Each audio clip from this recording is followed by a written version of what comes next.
बहुत समय पहले जब समुद्र मंथन हुआ था, देवता और असुर दोनों ही उस रहस्यमयी सागर से अमरता का अमृत निकालने की कोशिश कर रहे थे।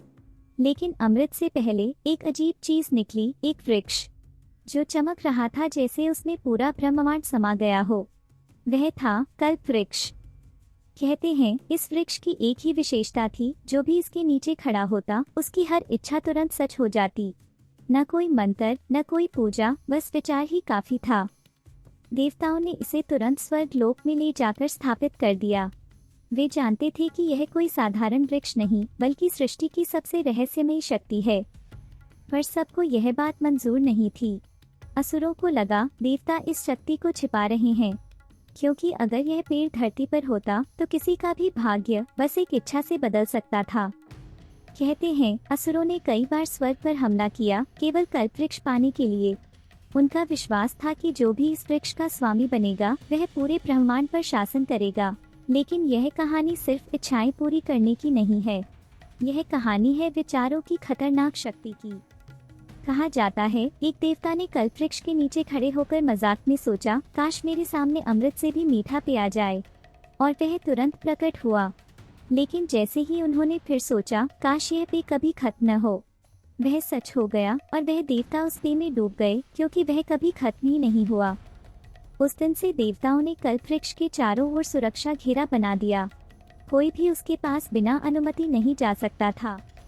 लेकिन असुरों को यह स्वीकार नहीं था। उन्होंने कहा देवताओं ने इसे अपने स्वार्थ के लिए छिपा लिया है। कुछ प्राचीन ग्रंथ बताते हैं कि रावण ने एक बार स्वर्ग से कल्पवृक्ष को चुराने की योजना बनाई थी। उसने सोचा अगर लंका में यह वृक्ष होगा तो लंका ही नया स्वर्ग बन जाएगी। कहा जाता है रावण ने ध्यान और तपस्या से उस वृक्ष को अपने सपनों में देखा, पर जब वह उसे लाने गया तो वृक्ष ने खुद को अदृश्य कर लिया, जैसे वह किसी योग्य व्यक्ति का इंतजार कर रहा हो।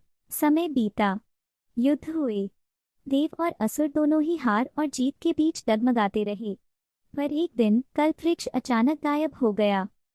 कुछ कहते हैं देवताओं ने उसे एक गुप्त लोक में छिपा दिया।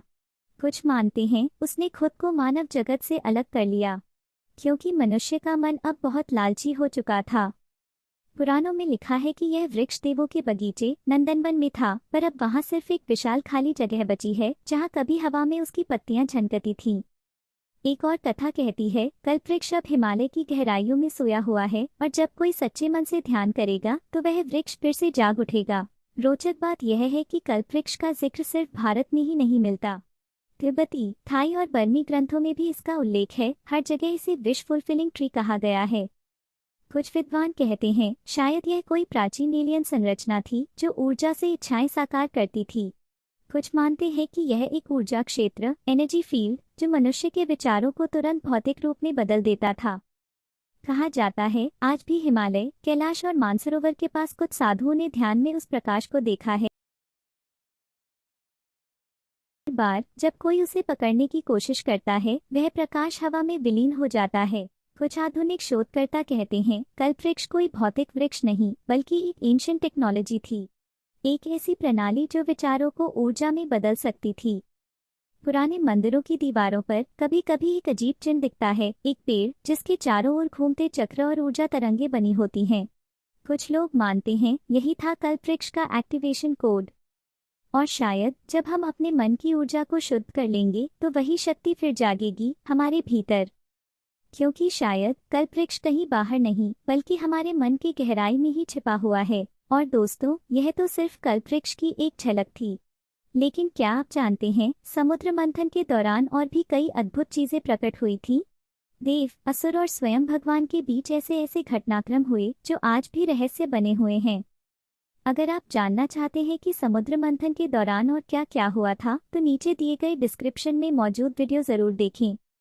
अगर आपको हमारी यह कहानी पसंद आई हो तो वीडियो को लाइक करें, सब्सक्राइब करें और हमारे साथ जुड़ें, जहां हम आपको सनातन धर्म के उन अद्भुत रहस्यों से परिचित कराते हैं जो साइंस, स्पिरिचुअलिटी और कॉन्शियसनेस, इन तीनों को एक साथ जोड़ता है।